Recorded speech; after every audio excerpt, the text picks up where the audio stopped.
Olá, amigos, olá, amigas. Estamos iniciando a atividade. Hoje é segunda-feira, 27 de outubro do ano de 2025. Daqui a pouco, mais 2 meses, estaremos no final do ano de 2025, né? E começando lá 2026.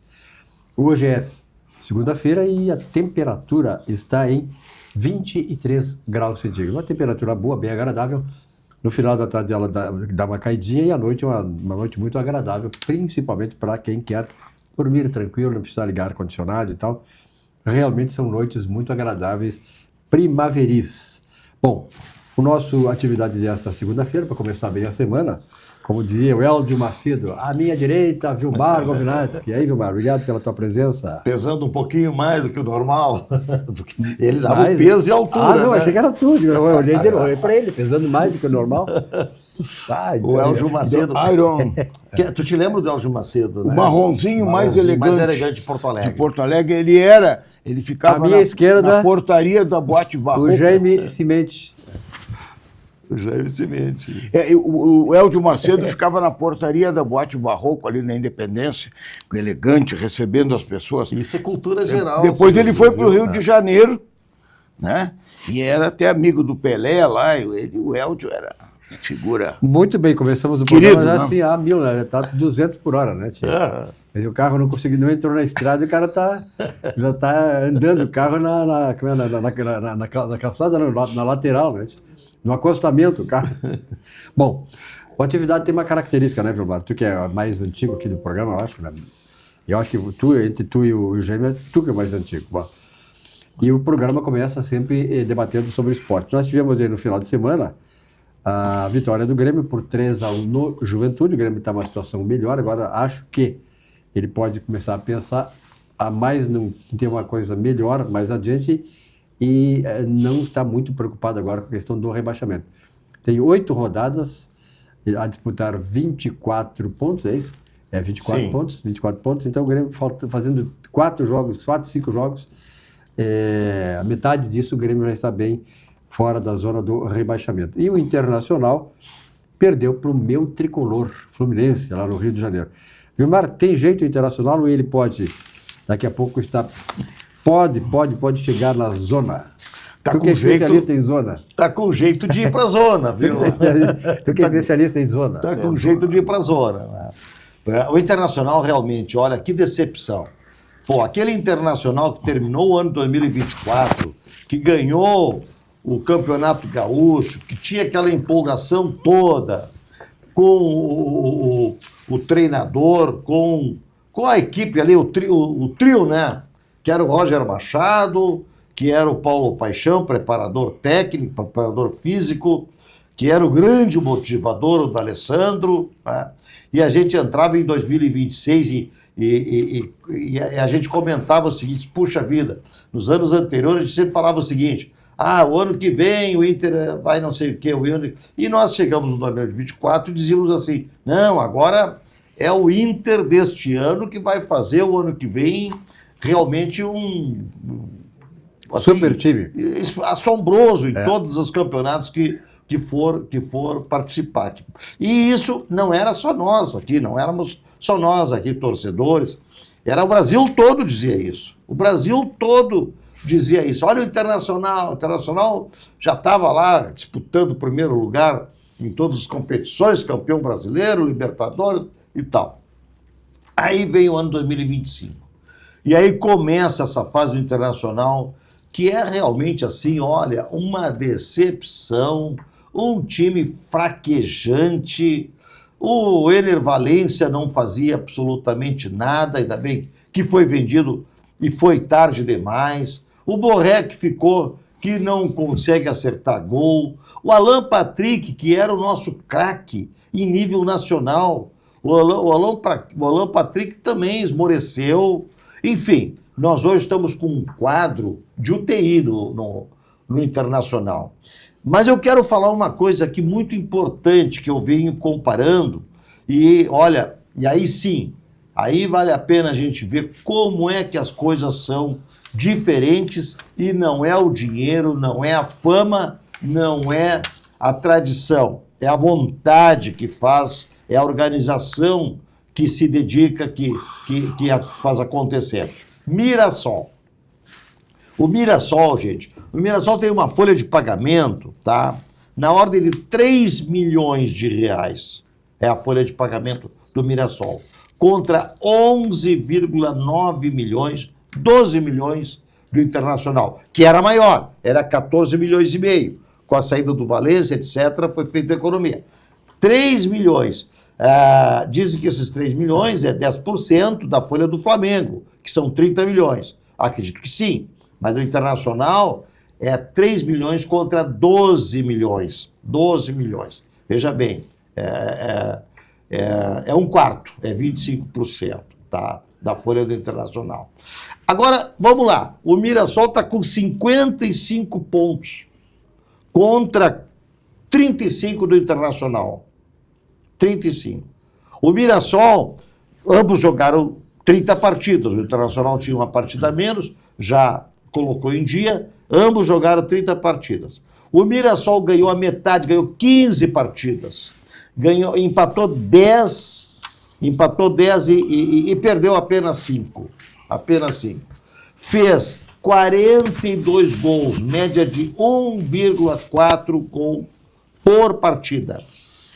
Fez 42 gols, tomou 21, tem um saldo de gol de 21 gols.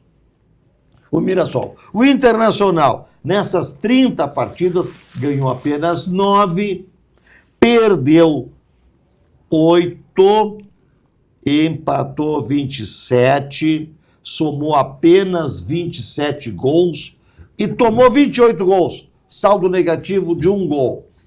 Olha, essas administrações têm que ter um espelho para... Se não tem um espelho para olhar, vão se olhar nessa administração do Mirassol para ver qual é o segredo. O segredo é claro, né? O segredo é trabalhar com o pé no chão, é trabalhar com organização e ser competente. E não ter o que nós temos aí no Internacional, uma diretoria incompetente, perdulária, não paga as contas. Aliás, ninguém sabe como é que está a história lá dos salários, etc., do Internacional. Por que esmoreceram em campo? Tá? Então, é isso que eu tenho para dizer. Né? De um lado, o Internacional realmente à beira do precipício, não sei se não vai cair, tem que fazer pelo menos mais 8 pontos aí do resto das etapas. E o Mirassol, que veio, que ninguém conhecia, lá do interior de São Paulo, com uma organização dando exemplo. Não só para o Internacional, também para o resto do Brasil. Bom, aqui tem 2 colorados, à direita e à esquerda, então, com relação ao Grêmio, eu vou dizer, então, deixa eu falar a parte do Grêmio. O Grêmio, eu sempre achei que o Grêmio tem um bom plantel, o plantel do Grêmio é de qualidade, não estava encaixando. O Grêmio começa a encaixar. Então, eu acho que o jogo contra o Juventude, que é um grande time, o Juventude, olha, apesar de estar na tabela, não sei como é que o Juventude está lá embaixo, porque o Juventude não tem um time ruim. Mas o Grêmio conseguiu se impor ao Juventude. Perdeu muitos gols e tal, e está mostrando um certo ritmo de jogo e entrosamento dos jogadores. E aí falta alguns lá que estão lesionados, enfim, mas esse é o retrato do Grêmio. Acho que o Grêmio vai ainda ter uma condição de ir mais adiante, quer dizer, pegar alguma coisa lá, sul-americana, de repente. E o Inter, o Gilmar já falou, o Inter, eu tive aqui, hoje, exige cautela e preocupação em relação à possibilidade, né, Gilmar, de ir para a segunda divisão. Jaime Cimento. Eu acho que a preocupação é essa aí, de segunda divisão. O Juventude está praticamente se encaminhando para lá, o Grêmio conseguiu se safar aí da zona do rebaixamento. O futebol gaúcho está nessa batida triste aí, né? E o Inter, eu acho que também tem que relembrar um pouco, me parece assim que a saída do Roger, naquele momento, talvez não fosse o adequado.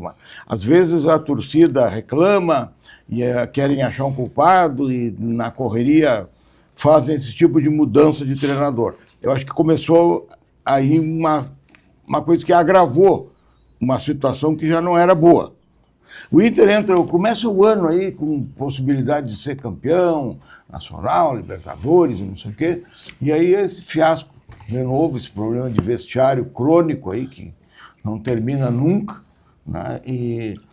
Então, e agora, assim, o grande lance agora é escapar do rebaixamento. Chegamos a esse ponto aí. Financeiramente, o Inter está com uns falam em dívida de 1 bilhão. E o que preocupa mais, além de tudo, eu acho que rebaixado o Inter não vai ser, mas o que preocupa é o ano que vem. Como é que vai ser o ano que vem? Né? Lá, o ano retrasado, o Inter gastou 100 milhões em compra de jogadores, isso, aquilo. E agora? Como é que vai ser isso? Né? O que vai acontecer? O que se pode pensar para o ano que vem? Né? Então, nós ficamos com um gauchão, né? Conseguimos evitar o Grêmio ser octa e para por aí, né?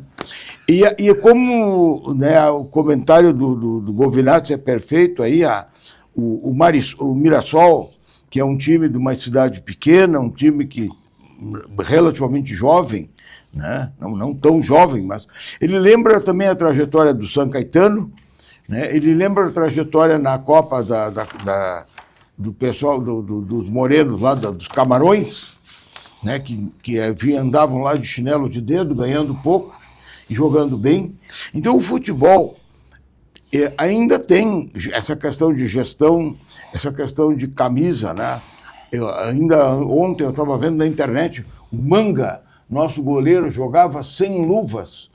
Ele tinha amor à camiseta, ele se dedicava, se atirava no chão, fazia de tudo, né? E um jogador que deixou saudade aí, que nos deixou assim, morreu assim, recebia a ajuda dos amigos para ter um final de vida modesto, né? O Manguita, fenômeno, e era respeitado até pelos adversários. Para mim, né? foi o melhor goleiro que eu vi atuar. Não usava o melhor luva. goleiro que eu vi atuar foi o Manga. Não usava luva e não queria nem saber. Aliás, tu chegaste perto, eu vi, ele mostrou as mãos uma vez. Os dedos tortos. Tudo torto, exatamente porque ele jogava sempre. Manguita fenômeno. Então tá, a hora que o esporte chegou, nós vamos falar um então pouquinho então é isso, né, senhor Giovinazzi? O comentário do Giovinazzi, assim... Matona, podia ir embora, né? Podia ir embora, né? Já está... Giovinazzi para presidente do Inter. Olha que uma boa alternativa. Né? Pelo menos ele... Eu acho o seguinte... Eu tenho um candidato... O cara econômico. A única... Eu tenho um candidato, eu vou falar o nome, não. Não tem problema nenhum. Meu candidato é o Luiz Fernando Zacchia. De qualquer maneira, o Inter... Aqui, né? A única coisa positiva, assim, bem-humorada que se pode dizer é que o Inter, né, ele está lá na Padre Cacique, né, ele não fica tão longe ali da Olavo Bilac, da Pelotas ali, então a tia Carmen, eu acho que conhece bem esses aspectos de zona, ela acho que vai receber com carinho. É uma concorrência desleal. Né? Olha aqui, vamos falar de sucos Petri, né? Afinal de contas, suco de laranja Petit Bon é elaborado a partir de frutas selecionadas, higienizadas e suco concentrado de laranja. O suco de laranja Petit Bon passa por um processo de pasteurização com adição de água e açúcar, sem incluir qualquer conservante na sua elaboração. É um suco levemente adoçado que não se caracteriza como de alto teor em açúcar, trazendo equilíbrio para a acidez da fruta, variando de acordo com a safra. Sucos Petri. E o nosso Banco do Estado do Rio Grande do Sul. Eu sempre lembro que o Banrisul foi o único banco comercial estatal que sobreviveu àquela reforma bancária da década de 80. Então, está na hora de atualizar a tua rotina. O aplicativo Banrisul chegou com tudo, moderno, fácil, de muito uso e com a tua vida financeira num só lugar. Agora ficou simples cuidar do teu dinheiro, sem complicação e na palma da mão. Abra a tua conta pelo celular, no Banrisul, naturalmente, e acompanhe o saldo, faça transferências, pague contas e muito mais. Tudo com praticidade, segurança e agilidade. O Banrisul pensou em cada detalhe da sua vida, né, para justamente facilitar, seja no dia a dia ou nos momentos mais importantes. E o melhor, está intuitivo, rápido e com visual novo. Baixe agora e confira como ficou, porque moderno mesmo é facilitar a sua vida. E o Banrisul está contigo nesta revolução. Olha aqui, ó, é tecnologia com propósito, feita para quem quer mais tempo, mais controle e mais tranquilidade. Baixe o app e abra sua conta. Banrisul, o banco que atualiza contigo. Rico baixou, brilhou, rico baixou, bombou, Clicou, baixou, facilitou. O app atualizou, o Banri arrasou. Clicou, baixou, facilitou. O app Banrisul tá mais moderno e mais fácil de usar. E tu pode acompanhar a tua vida financeira num só lugar. Baixa o app Banrisul e abre tua conta. Clicou, baixou, facilitou. Banrisul. Muito bem, vamos falar de uma empresa da área de engenharia, que é um orgulho nosso. Grande abraço aí, o Dr. Algair, né? Nós temos lá no Grupo Algair Incorporações, o Vila Portal, que é um condomínio exclusivo ali na Vila da Conceição, que eu conheço muito bem, passo muito por lá. No coração da Zona Sul. 18 casas, assista essa mensagem do Grupo Algair e aproveite. Um grande abraço ao Algair aí, a sua turma, a família que comanda esta empresa, que é uma empresa vitoriosa no Rio Grande do Sul.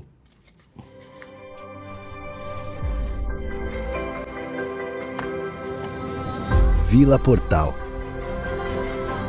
Um condomínio exclusivo no menor e mais charmoso bairro da cidade, a Vila Conceição. 18 casas em torno de um patrimônio histórico. Um casarão colonial que está sendo restaurado para ser o coração social da Vila Portal. Muito bem, estamos aqui de volta então com a nossa atividade desta segunda-feira.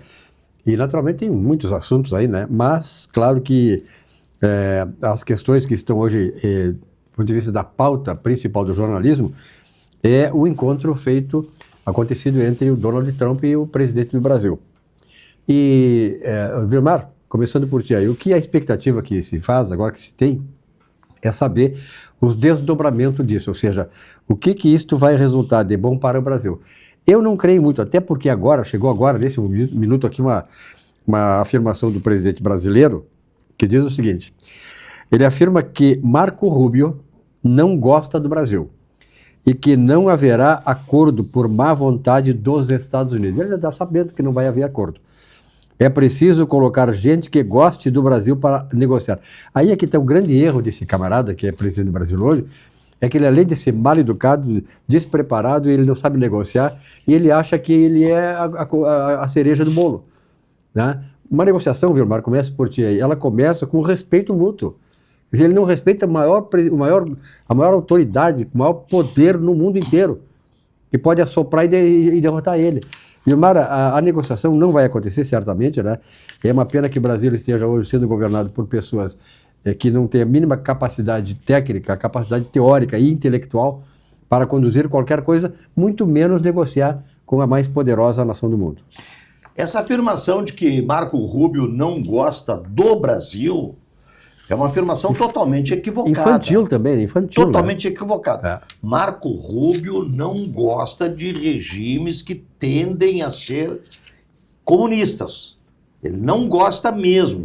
E ele tem muita razão para não gostar, porque ele é cubano, ele é filho de cubanos que tiveram que fugir de Cuba, da revolução de Fidel Castro, da gloriosa revolução libertadora da opressão, libertadora não sei do que, lá e tal, de Fulgêncio Batista.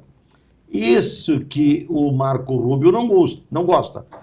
Não, já estava falando espanhol aí, não gosta. O Marco Rubio não gosta da Venezuela, o Marco Rubio não gosta de ditaduras. Da Coreia do Norte, o Marco Rubio não gosta de países com regime comunista. E tem toda a razão de não gostar, porque ele sabe muito bem o que acontece, qual é o futuro de um país comunista. Aliás, quero dizer para vocês que eu estive na Venezuela logo após o primeiro ano da tomada de posse de Hugo Chávez. 2002 é que ele tomou posse. Eu tive, foi em 89, né, que ele tomou posse. Eu tive no ano 2000. Ele já era presidente. Já era presidente. Então em 99. Foi em 99, perdão. Foi em 99, exatamente, Silvio, tá? A Venezuela, então eu tive lá, passei umas férias com a minha esposa e tal. Foi muito legal. Isla de Margarita. Assim, ó, uma Venezuela que tinha os seus problemas, como qualquer país, mas era tranquila, era pujante. A primeira loja, Jaime Semente, de motocicletas Harley Davidson, que eu conheci, não tinha vindo para o Brasil ainda, e eu não conhecia, fora dos Estados Unidos, eu vi lá em Caracas. E não só em Caracas, na Isla de Margarita também. Sim. Então, veja o nível. Para ter uma... Nós estamos falando de 25 anos atrás. Para ter uma loja de motos deste naipe, a da Harley Davidson, num país, tu tem que ter dinheiro, o povo tem que ter grana, tem que ter circulação de moeda. Então lá a gente ficou muito barato, bom, gasolina, né? Baratíssima, mas não só isso, hospedagem, alimentação, o próprio custo, sim, o próprio gasto com entretenimento de turismo, né? Andei de ultraleve. Então, assim, era uma Venezuela daquela época que dava gosto de se visitar. A primeira e única vez. O que aconteceu? Eu lá comecei a conversar com muitas pessoas e as pessoas já estavam, Silvio Lopes, preocupadas com o Hugo Chávez, dominando o lado político, mudando a Constituição, aumentando os poderes para si próprio, e aí deu no que deu. Então, essa história é dizer que ele não gosta, que o Marco Rubio não gosta do Brasil, não é verdade. Com certeza ele gosta, sim, mas não com este naipe político de tendência à esquerda. Aí ele não gosta, não. Por outro lado, e digamos assim, puxando para o mesmo lado, né, de antipatia, está lá o Lula negociando, parece que com a Rússia, pagando em moeda chinesa, não sei o quê, que é a história lá que ele prega nos BRICS de não utilizar o dólar. Isso também desagrada muito. E mais outras coisas, né? Falando mal, falando isso, falando aquilo, etc. e tal. Então, gente, não é esse o momento da gente pensar que os Estados Unidos vão nos apoiar. Lamentavelmente. Nós vamos sofrer por causa dessa tendência aí, né, de ideologia esquerdista. Nós vamos sofrer. E tem muita gente, eu quero fazer uma observação antes de passar para o Jaime, tem muita gente caindo nesta ladainha assim, que é o seguinte: os Estados Unidos não tem nada a ver com o Brasil, a soberania do Brasil, onde é que está? Ponto e vírgula. O negócio é o seguinte: soberania, tu faz o que tu bem entender enquanto tu não tiver relações com o mercado internacional. Quando tu, como é o caso do Brasil, tem participação em acordos internacionais, tu te compromete a seguir normas que são ditadas pelos países integrantes desses acordos e tu é obrigado a seguir. Por exemplo, liberdade de expressão, liberdade de imprensa, mercado livre, essas coisas tudo. O Brasil tem compromisso na OEA, aqui no Acordo de Porto Rico, com os Estados Unidos integralmente, pessoalmente, diametralmente, e em acordos duplos entre eles. Então, tudo isso relativiza a questão da soberania. Então, os Estados Unidos têm que saber, sim, têm que ver, porque o Brasil participa desses acordos com os Estados Unidos. Eu só quero pedir licença ao Jaime, Silvio, para lembrar o seguinte: essa história de soberania, gente, olha só, quando o Olívio Dutra assumiu o governo do Estado, foi em 80 e não sei o que lá, não me lembro bem o ano. 87, acho que foi. Hasteou a bandeira de Cuba no Palácio Piratini. Quem não lembrado, lembra bem disso? Bem lembrado. Quem não lembra disso?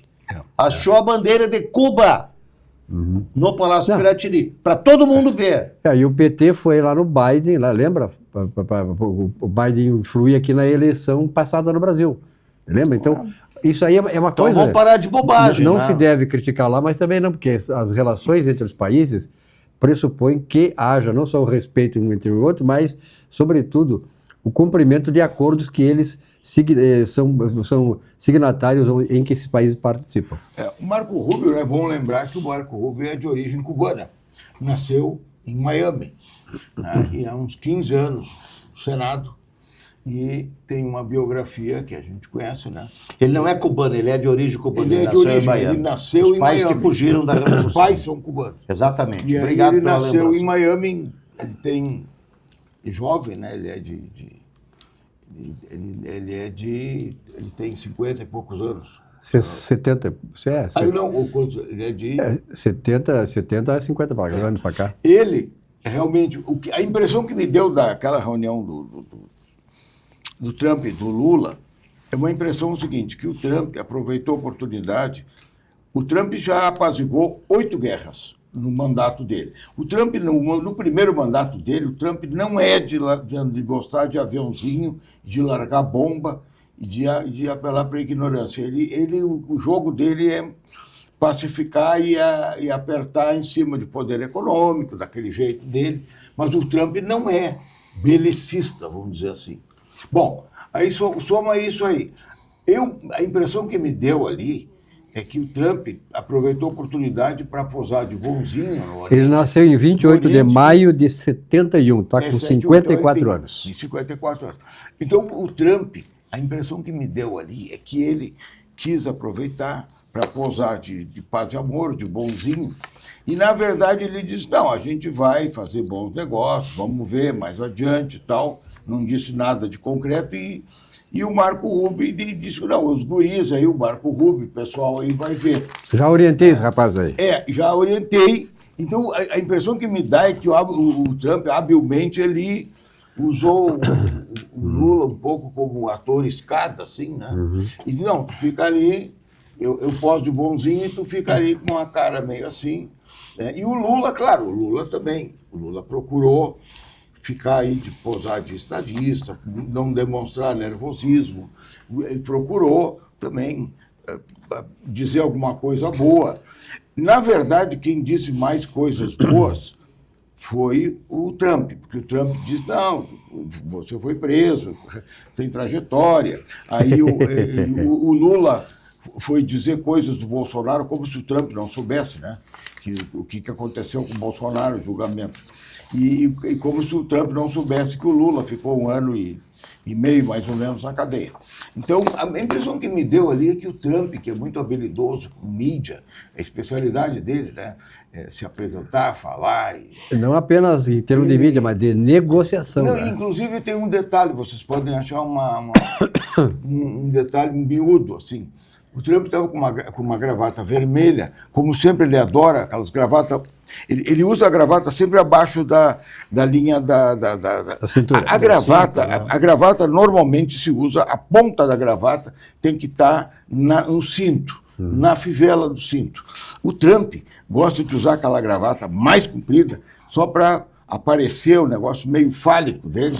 E aí ele estava com aquela gravata vermelha. Quem sabe, né? Ele símbolos aqui nós não sabemos, né? Estava com aquela gravata vermelha. O cara que fala lá, o Olavo Bilac sabe dessas coisas. O Lula estava usando uma gravata, se eu não me engano, num tom roxo, tom meio lilás. E eu achei meio estranho, era um preto aquele, né? Por que aquela gravata tão escura ali? O Lula, às vezes, anda com uma gravata com as cores do Brasil. Né? E, né, me pareceu que o Lula, assim, embora ele tivesse aparentemente à vontade, eu acho que ele não estava tão à vontade. Não estava, não. Ele estava tenso. Então, e olha que uma coisa... Estava tenso. As mãos... Ele estava completamente tenso, ele estava completamente descontrolado. Outra coisa que eu quero ouvir a tua opinião, que é o seguinte, ó. Para mim, toda aquela encena, aquilo foi uma encenação, preparado pelo Trump e pela equipe dele. Claro. Quando aquela guria faz a pergunta, a jornalista, sobre o Bolsonaro, desestabilizou o Lula. Entendeu? Quer dizer, ali tu vê que foi preparada aquela pergunta. Eles acertaram com pergunta isso, e aí o Trump veio e acabou dando uma patrolada. Eu acho o seguinte, o que o Brasil tem de trunfo? O Brasil exporta mais para os Estados Unidos do que importa. O Brasil tem algum trunfo e eles têm o Trump. Aí o Lula acha que por simpatia, por química, né, o Trump vai mandar tirar os efeitos da lei Magnitsky e o Trump iria, assim, recuar com taxas. A lei Magnitsky, ele não vai desmoralizar a lei Magnitsky. Ele pode, eu acho, aliviar alguma coisa das tarifas, mas... Eu falei sobre o especialista, o Magnitsky, ele não vai desmoralizar como o Brasil. São coisas diferentes, né? Uma coisa é institucional, outra coisa é pessoal. Eu acho que o que pode acontecer... A Magnitsky eu acho que vai vir até para mais, para o Gilmar Mendes e mais para o Fux, né? Acho que, não, para o Fux não, o Gilmar Mendes e o outro. Mas o cara da Polícia Federal lá... Também, eu acho que isso vai vir mais uns 5 ou 6. O procurador-geral, o chefe da Polícia Federal. Tem mais gente aí, sem dúvida. Eu acho que o que pode acontecer, ainda é cedo para saber o que vai acontecer, porque até agora deram eu vou te dar um oi aí, vamos conversar, não sei o quê, mas a coisa está muito ainda no início. Eu acho que o que pode ocorrer é, em vez de 50, baixar para 40, alguma coisa desse tipo. Na verdade, não é 50, na verdade já é 40, né? Porque os 10 é o patamar. Né? Não, mas mais 40. alguns setores eu acho que é 50, não. Mais 50? Não. Não, eu digo, Era 10, passou mais 40, deu 50. Foi para 50. Agora que eu preciso fazer um intervalo, que eu gosto, porque o programa está bom, ele já está indo, olha, estamos avançando, daqui a pouco tem pouco tempo para nós continuar o programa, bater um papo e tem vários assuntos ainda. Olha aqui, vamos falar sobre a TAP, Transportes Aéreos Portugueses, os encantos e a gastronomia das terras portuguesas. De Porto Alegre a Lisboa, em menos de 11 horas de voo, saindo, claro, aqui do aeroporto Salgado Filho, em Porto Alegre. Tarifas civilizadas e aquele atendimento luso a bordo. De qualidade, claro, que só a TAP Linhas Aéreas possui. Para quem, de repente, extravasa, sabe como é que tem os colegas aqui na bancada que de vez em quando avançam, né, na mesa e tal, e dá problema. Aí ele sai sempre com molina. O cimento seguidamente vai com molina, bota no bolso. O regulador do excesso. O regulador do excesso, né? Do comilão, os comilões. E o Olina Essência de Vida é um auxiliar digestivo indicado em casos de má digestão causada, viu, Jaime, por excessos alimentares, tá bom? Laboratório VESP há mais de 100 anos. Olina é Olina, né? Olina é tranquilamente. E o grupo Zafari. O Zafari está com 90 anos, Gilmar. E o ano que vem vai ser uma festa e tanta. No ano que vem, daqui a 10 anos, né? O ano que vem, já estou antecipando, mas daqui a 10 anos, talvez estejamos aqui festejando, se Deus quiser, o centenário do Grupo Zafari, transformando sonhos em realidade. Todo dia um novo começo. Assista agora a mensagem do Grupo Zafari. Todo mundo tem um jeito de fazer churrasco. Tem quem salga antes e quem salga depois. Faz no espeto ou na grelha, com aperitivos ou direto ao ponto. E tem o Nestor. Aí, vizinho! Dia bonito pro churrasco, né? Chega aí, Nestor. Aí sim! Esse cheiro tá bom, hein? Seja qual for o seu jeito, tem sempre um Zafari pra você. Salzinho aqui, ó. Salzinho, pronto. Vai, sim. Zafari. Economizar é comprar bem. Dessa vez tá bem do meu jeito. Muito bem, estamos aqui de volta com a atividade desta segunda-feira, né, 27 de outubro. Tem um assunto aí que nós gostaríamos de falar também, Vilmar e Jaime, que a minha mãe é argentina, então eu adoro a Argentina, passei um tempo lá quando era criança e tal, e a Argentina, na década de 60, eu nasci na década de 50, no começo, mas na década de 60, eu tinha 10 anos e tal, eu visitava muito meus tios, meus primos lá. Ia no interior da Argentina, era uma coisa maravilhosa a Argentina. Depois ela veio como o Brasil, seu parceiro, veio degringolando. A década de 70 ainda foi muito boa para nós também, aqui porque não tínhamos o PT. O PT foi criado em fim de 70 e ele foi tão ruim para o Brasil, que na primeira década de criação do PT nós tivemos no Brasil a chamada década perdida. Olha só, olha que simbologia existe. Mas a Argentina sempre foi muito desenvolvida, no interior era maravilhoso e tal. A cidade de Rosário, onde eu ia, Córdoba, enfim, até Passo de los Libras, eu lá de Uruguaiana. E o presidente Jorge Milei, né? Milei, não é isso? É. O Milei, ele dobrou o tamanho do seu apoio nas casas legislativas da Argentina. E isso é muito bom do ponto de vista político, né, Vilmar? Sim. Porque o Milei está recuperando a Argentina, o estado de ânimo da Argentina, a perspectiva da Argentina de crescer, de voltar a ser um grande país aqui da América do Sul. Tomara que nós sigamos o exemplo do Milei. Qual é a tua avaliação, Vilmar, sobre o Milei nessa nova empreitada, nessa caminhada agora que parece vai estar mais, digamos, sedimentada para ele prosseguir?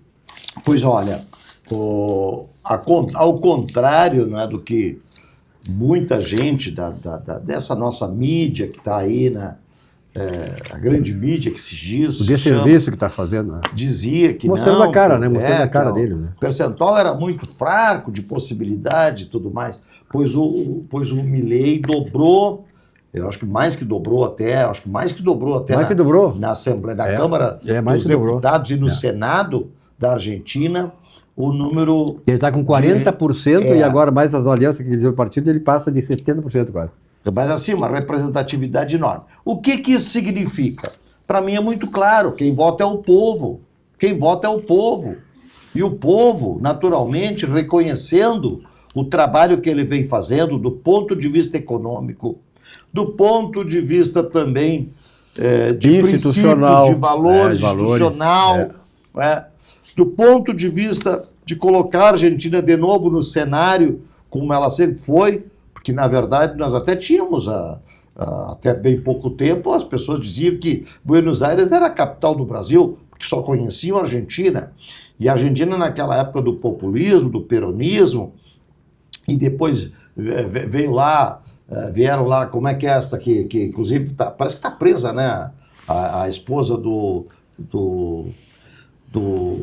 essa senhora que foi presidente. A Kirchner está em prisão domiciliar. A Cristina Kirchner. Está no apartamento da filha em Buenos Aires, presa. Então, o marido faleceu? O marido faleceu, né? E eles eram conhecidos Los Pinguinos. Então, passado esse momento lá do esquerdismo da Argentina, que botou a Argentina para baixo, e uma inflação enorme, está aí a Argentina de novo florescendo sob o comando do Javier Milei. Então, o que acontece é isso, o povo reconhecendo nas urnas um trabalho sério, um trabalho responsável, um trabalho de um cara que não é ignorante, porque o Javier Milei é um cara do nível de Paulo Guedes, do ponto de vista de conhecimento de economia, do ponto de vista de conhecimento de gestão, do ponto de vista de conhecimento de seriedade, de integridade, de não corrupção. Não é? Então é isso que acontece. Qualquer país, El Salvador, veja o caso de El Salvador, por exemplo, que era um horror. El Salvador, o pior país do mundo para se viver, das gangues que existiam em El Salvador. Hoje El Salvador tem um camarada lá, né, que tem outra visão e faz outra gestão. Então é isso que acontece. E aí, voltando ao porquê de Marco Rubio dizer que não gosta do Brasil, não, ele não é do Brasil que ele não gosta. Quem é que não vai gostar do Brasil, meu Deus do céu? Quem não gosta do Brasil? Todo mundo gosta do Brasil. Agora, tem alguns brasileiros que conseguem complicar essa jogada. Tem alguns brasileiros que não gostam do Brasil. Esse é o problema. Né? Quem quer a caveira do povo brasileiro, escravizar o povo brasileiro, esse sim é que não gosta do Brasil, gente. Eu acho que, em primeiro lugar, tem que ressaltar o seguinte: a abstenção foi alta e, ao mesmo tempo, a vitória do Milei foi acachapante. Ninguém esperava 40%. Se esperava 30%. E uma coisa interessante, onde é que ele ganhou? Em quase todas as províncias, e ele ganhou num lugar que era que é onde ele não ganhou nunca, que é Buenos Aires. Buenos Aires. Que é aquele pessoal da esquerda, aquele pessoal funcionário público, aquela galera que comanda a Argentina e que não quer largar o ossinho. Né? Então, aquele pessoal de Buenos Aires aquele eleitorado que numericamente é muito grande, que vinha dando sustentação. E o Milei, com essa vitória, e agora ele precisa confirmar, não sei os números, ele só precisa mais 6 ou 7 aliados para ter o veto, né, o poder de veto, né, e controlar o veto dos demais. Então ele vai poder seguir adiante. E outra coisa, inflação, vamos falar em números. A inflação argentina hoje é 2,2% por mês. Você se lembra quanto é que era? 20% ao mês. Essa é a realidade. Aí tem alguns indicadores, tem gente que se queixa, não, mas os preços das coisas são altos, né? A inflação baixou, mas eu acho que a vitória dele em Buenos Aires diz muito. E outra coisa, a vitória dele não vem sozinha. Há poucos dias atrás, quem foi que foi eleita primeira-ministra no Japão, uma mulher pela primeira vez? Uma senhora de direita, alguns dizem que até de extrema direita, admiradora da Margaret Thatcher. Então nós temos no Japão, hoje, uma senhora que é a primeira mulher primeira-ministra do Japão. Isso não é pouca coisa num nível internacional. Assim como na Itália, faz 3 anos, mais ou menos, que nós temos uma primeira-ministra mulher italiana, a economia vai bem, discutem, assim, às vezes, alguma coisa ideológica. Então, eu acho que essa questão aí é uma questão meio mundial, né? E eu acho que... Agora, na América do Sul, né, Eugênio? Na América do Sul está havendo uma reformulação do ponto de vista ideológico. Foi uma avalanche de esquerda no começo dos anos 2000, né, o Hugo Chávez, esse cara todo aí, aqui no Brasil, e agora está havendo uma reversão. Por quê? Porque nesse período, Vilmar, o que aconteceu? Se constatou de que não era solução. Quer dizer, eles só trouxeram desemprego, desgraça, desalento, queda da economia, enfim, as populações desses países, inclusive do Brasil, acabaram se decepcionando com a esquerda. O Chile deve voltar para a direita, né? Paraguai, direita. O Uruguai, apesar de ter ido para a esquerda, estava na direita, mas é uma esquerda mais, assim, não é tão esquerda, vamos dizer assim. Não né? é raivosa, né?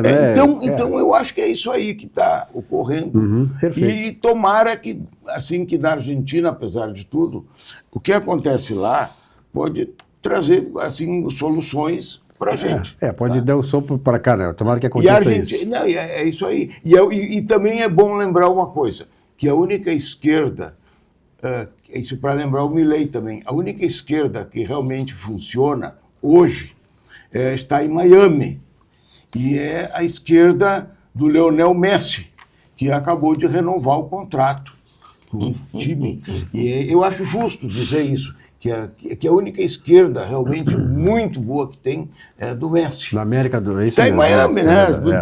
Ele renovou o contrato. Olha aqui, eu vou falar um pouquinho do Di Paolo.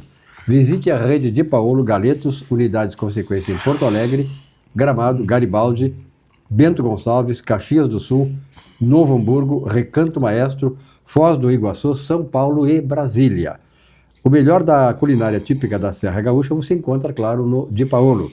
Comida saborosa com essência artesanal. Preparados com amor, temperos frescos e seguindo, claro, as receitas da nona. Pratos saborosos que são uma volta às origens. Toque caseiro, para quê? Para recriar as experiências ao redor de uma mesa absolutamente farta. Prove a sequência de Galeto Primo Canto em Porto Alegre, no Boulevard Laçador. Ali você encontra também a opção Express. E a Prefeitura de Porto Alegre está fazendo aquilo que pode, né, que é possível fazer diante das condições que ela tem e, claro, confrontando com as grandes necessidades cada vez maiores que a cidade está exigindo para que ela possa ser cada vez melhor para os porto-alegrenses. Prefeitura de Porto Alegre fazendo mais pela cidade, fazendo mais por você. Assista agora a mensagem da Prefeitura da capital. Para a Rafaele, que precisava de um lugar para deixar o filho, a Prefeitura criou novas vagas em creches. Para o Carlos, que precisava rodar com mais segurança, a Prefeitura asfaltou 40 quilômetros pela cidade. Para a Júlia, que precisava de um exame de mamografia, a Prefeitura zerou as filas. É a Prefeitura de Porto Alegre fazendo mais pela cidade, mas principalmente fazendo mais por você. Muito bom a produção aí desse vídeo aí da Prefeitura de Porto Alegre. Olha aqui, ó, vamos falar um pouquinho de vinhos. Quem não gosta de vinho? O Vilmar é um admirador de vinho, o Cimete também, eu acho que aqui na bancada, né?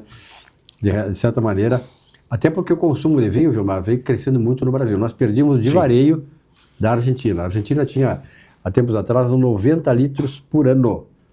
O Brasil era 2 a 3 litros por ano de vinho.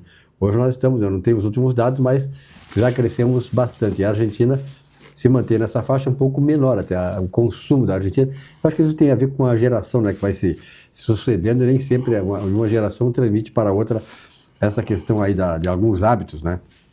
Mas é o seguinte, na Vinhos do Mundo, acreditamos que vinho é experiência, é memória e é celebração. E há 29 anos compartilhamos isso com quem? Com você. Uma trajetória feita de confiança, amizade e, claro, taças cheias de significado. Conheça nossas lojas e viva o melhor do mundo dos vinhos. 3 alternativas na Alameda Alípio César 203, na Cristóvão Colombo 1493, na Avenida Getúlio Vargas 135. Se beber, não dirija. Vinhos do Mundo. E o Sicredi, né? Na Sicredi Origens, investir é mais do que aplicar. é crescer com segurança, propósito e orientação personalizada. Aqui você encontra opções de renda fixa, previdência, fundos e renda variável, com atendimento próximo e especializado. Invista com quem entende seus objetivos e caminha junto com você em cada conquista.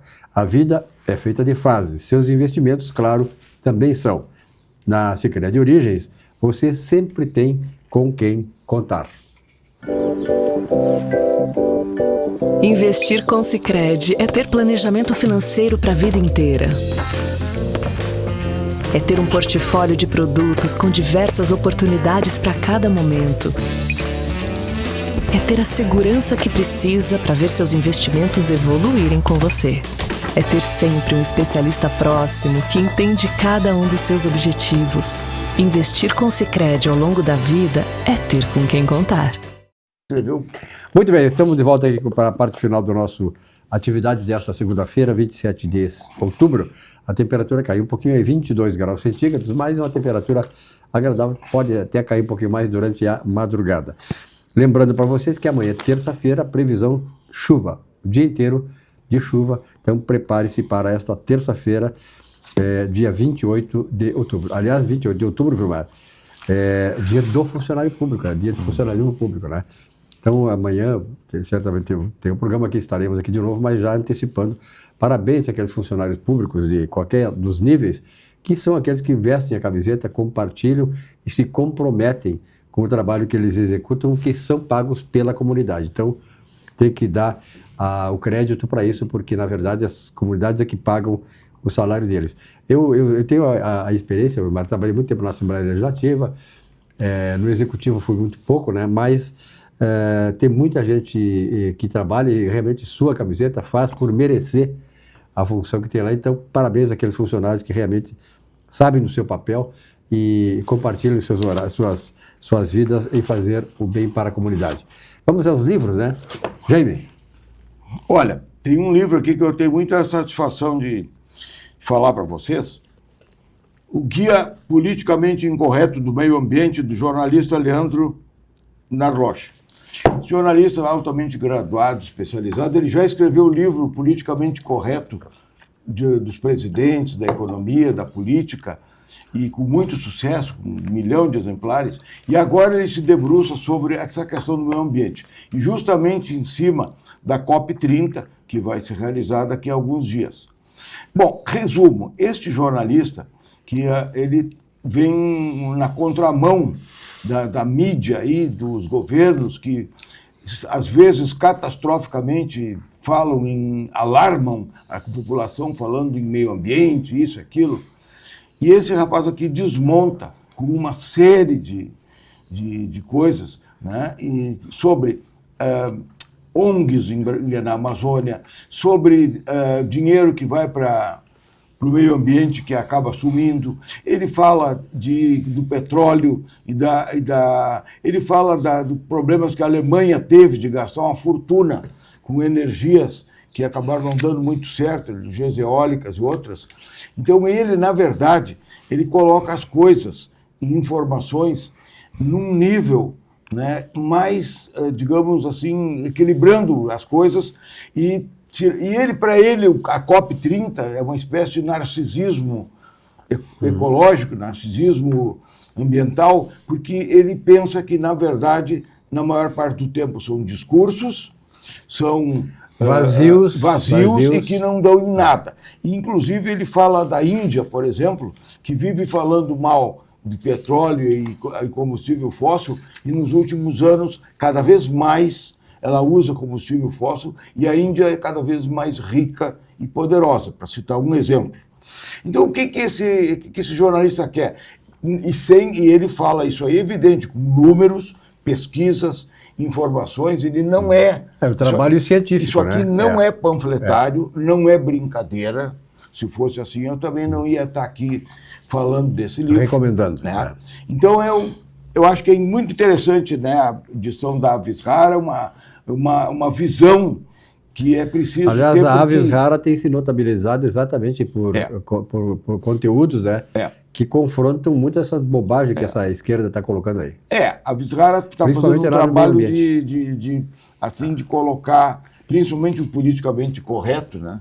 A gente precisa realmente ter números e discutir essa questão, não em tom de ganhar voto, e selfie, não sei o quê. Então é isso. E segundo livro, com muita satisfação eu falo, né? O Gay Talese é um dos maiores jornalistas mundiais. 93 anos, segue morando na mesma casa onde ele mora. Ele é jornalista há mais ou menos 72 anos. Né? E ele escreveu livros, né, como livros que adotados na faculdade de jornalismo, né, como o livro Fama e Notícias. E o Gay Talese, nesse livro aqui, ele fala, esse Bartleby é um conto, né, do Herman Melville, de um funcionário de um escritório de advocacia que, num determinado momento, começou a dizer que não queria fazer. E aí ele, a partir desse conto genial, ele fala de pessoas de Nova York, de anônimos de Nova York, ele adora escrever sobre reportagens. Também tem aqui uma reportagem, a mais famosa dele. Ele fez uma entrevista com o Frank Sinatra sem encontrar com o Frank Sinatra. E o nome é, né, o Frank Sinatra está resfriado. Porque o Frank Sinatra não queria dar entrevista, ele tentou, foi para cá, foi para lá, e aí ele fez o seguinte, ele fez uma entrevista através de outras pessoas, usando técnicas do novo jornalismo, onde ele é um mestre, né? Um dos maiores, e aí ele entrevistou o Frank Sinatra sem ter entrevistado. Esse texto é um texto que ficou famoso a vida inteira. Então, o Gay Talese, esse livro, e também, por último, tem um texto aqui sobre um médico que tocou fogo na casa dele em Nova York, né? E, enfim, ele escreve com uma graça, com uma elegância, com uma competência. Ele, o Tom Wolfe, né, o Didion e o Truman Capote foram os gênios do jornalismo literário, ou novo jornalismo. E é uma pessoa que realmente, aos 93 anos, segue, né? E, inclusive, ele sempre elegante, tal, se vestindo. Então, é uma recomendação que a gente faz com carinho aí, né? Porque é um jornalista que, lá por 1965, ele trabalhou na Times, 12 anos, e resolveu depois trabalhar por conta dele, escrever. Então, é importante esse tema do meio ambiente, né? A gente que tem uma experiência aqui, porque, na verdade, o meio ambiente foi apropriado, a questão do meio ambiente, que é fundamental para a nossa sobrevivência, né? Nós temos que conviver com o meio ambiente, respeitar o meio ambiente, para que ele possa continuar dando a sua contribuição para a nossa vida, a nossa sobrevivência. Mas nós não podemos deixar de aproveitar os benefícios do meio ambiente, saber cuidar, mas saber tirar proveito disso. Ele está aí para as árvores, a vegetação, tudo isso aí. Eu falo isso porque aí eu moro na frente do Parque Maria do Brasil, viu, Mário? E aquilo ali era rio. Eu tomava banho na frente do Gaúcho. Ali, na frente do Gaúcho eu tomava banho ali, o rio vinha ali. Então, dali para lá até a orla, foi tudo aterrado. Foi o aterramento, eu acompanhei tudo aquilo ali. Então, tem uma série de coisas que essa pessoa da esquerda aí coloca, que não é verdadeiro e tal, né? E apenas ideologizar a questão do meio ambiente. E a Amazônia, o que ele diz sobre a Amazônia, por exemplo? Diz uma coisa muito interessante. Na Amazônia, a questão da Amazônia é o seguinte: em primeiro lugar, os índios, alguns até querem ser fazendeiros. Segundo lugar, ele acha que uma das soluções para a Amazônia, ele tem razão, seria a mineração industrial. Entendeu? Perfeito, Que daria emprego, e não essas ONGs que estão lá na Amazônia, que às vezes fazendo sumir dinheiro, e esses são fachadas para desviar dinheiro. Gêmeo, nós temos o final do programa, que te agradeço a gentileza da presença hoje aqui. Amanhã teremos novamente eu que agradeço. Atividade, naturalmente, né? Prazer estar aqui convidado. Obrigado. Até amanhã, então. Uma boa noite para todos vocês. Obrigado pela audiência, pela fidelidade aqui no nosso atividade. Mais de 30 anos, 3 décadas no ar, né? E amanhã um novo encontro com vocês neste mesmo canal e nesta mesma hora. Boa noite, bom sono e até amanhã.